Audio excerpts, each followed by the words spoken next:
አንተ ልጅ ቆይ ያምሃል እንዴ? አሁን ደግሞ ምንድን ነው? አባይ ዝም ብለህ እኮ ነው የምትለፋው። ራሱን ፈልጎ ማግኘት ያልቻለ ሰው እንዴት ነው እሱ ፈልጎ የሚያገኘው? አይ አገኛታለሁ። እንደውም እኔን የማገኛት። ምን ነው ታውቃታለህ እንዴ? ኧረ በጭራሽ። ሰው ማወቁንም ክብሩንም ዝናውንም አንተ እንጂ እኔ አላውቅም። ስለዚህ ነው ያላውቃት። እና ምንድን ነው አስነስቶ ያቆመ ነገር? አይ አጋጣሚ ነው። ለማንኛውም እቺ መሽቆቅ የሆነች ሴት በዚህ 3 ቀን ውስጥ ከገባችበት ገብታችሁ አምጥታችሁ ከፊት ያቆሟት። ምንም እንዳታስብ፣ እኔ ኬትም ብዬ ያገኛታለሁ። በጣም ጥሩ። ጠባቂ ነኝ እንዴ ስትይ? ፈጣሪ ቀሽቃዣ አላየሽው? ስልኩን ታውቂዋለሽ እንዴ? ለምንሽ ነው? በሰበቡ ልትቀበኝ ፈልገሽ ነው አይደለ?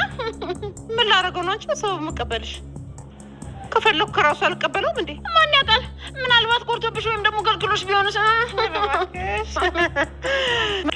ሙሉ በሙሉ በእቃው ላይ ያለውን ሁኔታና ሀሳብ የሚያደርገውን ነገር ሙሉ በሙሉ እንዲተወው ነገር ነው። አዎ እንደሱ እንዲያደርግ ነው የምፈልገው።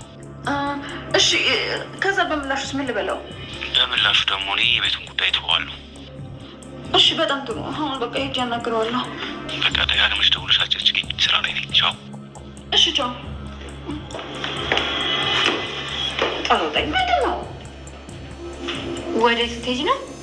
አይመለከትሽም ወይዘሪት ሜርሲ። በደንብ ነው የሚመለከተኝ። ያልኩሽን ረስተሽዋል መሰለኝ። ቶሎ ብለሽ የወሰድሽብኝ ነገር በእጅ አስገቢልኝ። ድምፅሽን ቀንሽ እሺ። ብዙ ደግሞ አትንጫጫሪ።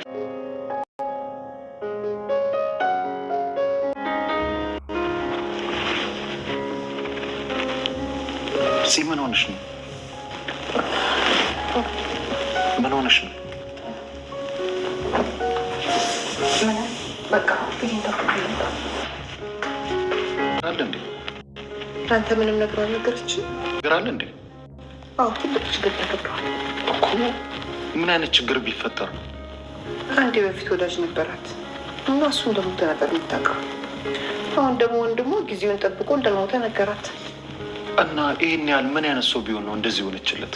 ፍቅር ቢጤ ጀምሮ ነበር። ምን ነው የምትፈጠረ? አይ ምንም አልሆንኩም።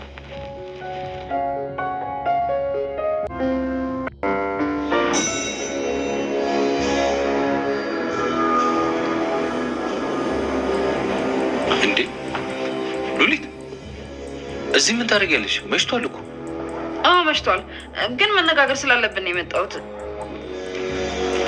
እሺ እኔ ተቀመጭ። ሉሊት ምን ላምጣልሽ? ያው ሻይ ብጠጣ ደስ ይለኛል፣ ግን ራሴ ገብቼ ማፍላት እችላለሁ። ወይ የሻይ ፍቅርሽ። እሺ ሉሊት ወደ ጉዳይሽ ግቢ። አቶ ሳሙኤል እኮ ነው ወደዚህ የመጣሁት። ወይ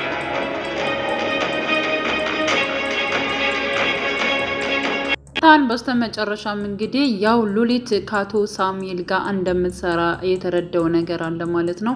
እንዴት እሷን ሊልክ ቻለ? እንዴት እሷን ወደ እኔ ቤት ይልካታል? እንዴት ይሄን ያክል በማለት እንግዲህ የጠረጠረው ነገር አለ ማለት ነው። ስለዚህ አቶ ሳሚ ጋር ማለት ነው እንዲሁም ሉሊት እንደምትሰራ የተረዳው ነገር አለ ማለት ነው። በዛ ላይ ደግሞ ሱራፌል አሁን ላይ ማለት ነው እዛትና እንዲሁም ደግሞ ተከታትላ ቤቴ ድረስ እንድታመጡልኝ እፈልጋለሁ። አንተና ወንድም ባርኮት በመሆን አንድ ላይ ሆናችሁ ይችን ሴት የግድ ማንጣት አለባችሁ በማለት እንግዲህ የሱራፌል አባት ተናግሮ ነበረ ማለት ነው። ሱራፌልም እንግዲህ ፎቶውን እንዳየ እጅጉን በጣም ነበር እየደነገጠ ማለት ነው። ምክንያቱም እንግዲህ ሉሊትን የት እንዳለች ስለሚያውቅ ማለት ነው።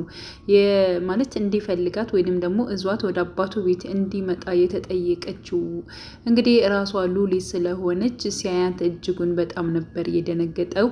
ሲቀጥል ደግሞ ወንድሙ ባርኮት ምንድን ነው እንደዚህ ያደረገ ታውቃታለህ እንዴ በማለት እንግዲህ ጠይቆ ነበረ ማለት ነው። አይ እኔ አላቃትም ብሏል ማለት ነው። ግን ደግሞ አባቱ ምንድን ነው ያለው እችን ሴት እንደምንም ብላችሁ እዛችሁልኝ እንድትመጡ እፈልጋለሁ ሲል ያው ሱራፌል ደግሞ አመጣልሃለሁ በማለት ነበር ለአባቱ የመለሰለት። ከዚህ ላይ ተነስቶ ነበር ባርኮት ራሱን ፈልጎ ያላገኘ ግለሰብ እንዴት ነው ሌላ ሰው ፈልጎ ሊያመጣ የሚችለው? አመጣላለሁ ምናምን ስትል አታፍርም እንዴ በማለት እንግዲህ ወንድሙን ሱራፌልን ተናግሮት ነበረ ማለት ነው።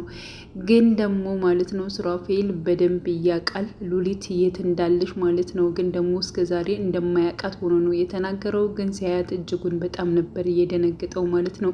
ስለዚህ ምንድን ነው የምታደርገው? የሆነ ነገር የተደበቀ ነገር አለህ ማለት ነው በማለት እንግዲህ ያው ባርኮት ወንድሙ እየተናገረው ይገኛል። አንተ ሁሉን ነገር አንተ ዝነኛ፣ አንተ ሁሉ ነገር ቻይ፣ ካላንተ ሌላ ሰው ምንም ነገር የሚያደርግ አይመስልም። በልጅነቴ እየቀጠቀጥከኝ ይበቃሃል እያለ እንግዲህ ሲመልስለት ነበር። እንዲሁም ደግሞ ከወንድሙ ጋር ተጣልቶ በነበረበት ሳለ እናቱ መታገላግላ ነው እንግዲህ ያዳነችው ማለት ነው። እና አሁን ላይ ማለት ነው መስራት እችላለሁ፣ እኔ ማድረግ እችላለሁ በማለት በእርግጠኝነት ከባርኮን ከወንድሙ ለየት ብሎ ለመታየት ለአባቱ ሲል ማለት ነው። እንዲሁም ደግሞ ሉሊትን ካለችበት ጨብጦ አሳልፎ ለአባቱ ሊሰጣት ይችላል ብዬ ከወንድሙ በልጦ ለመታየት ማለት ነው ይህን ነገር እያደርገው ሊሆን ይችላል ብዬ አስባለሁ። ምክንያቱም እንግዲህ ሉሊትን አሳልፎ ሊሰጥ ይችላል። ምክንያቱም ከባርኮቴ ከወንድሙ ማለት ነው በልጦ በአባቱ ዘንድ መታየትን ስለሚፈልግ ማለት ነው። ሲቀጥል አሁን ላይ ቃል ማለት ነው ፂን ፍለጋ እንግዲህ ወደ ነፂ መጥቶ ነበር። እንዲሁም ደግሞ ሲጠብቃት ነበር የዋለው ማለት ነው። እና ፂ ስትመጣ ደግሞ እጅጉን በጣም ከፍቷት ነበር። ምንድን ነው የተፈጠረው ነገር ችግር አለ ወይ በማለት እንግዲህ ፂን ጠይቋት ነበረ።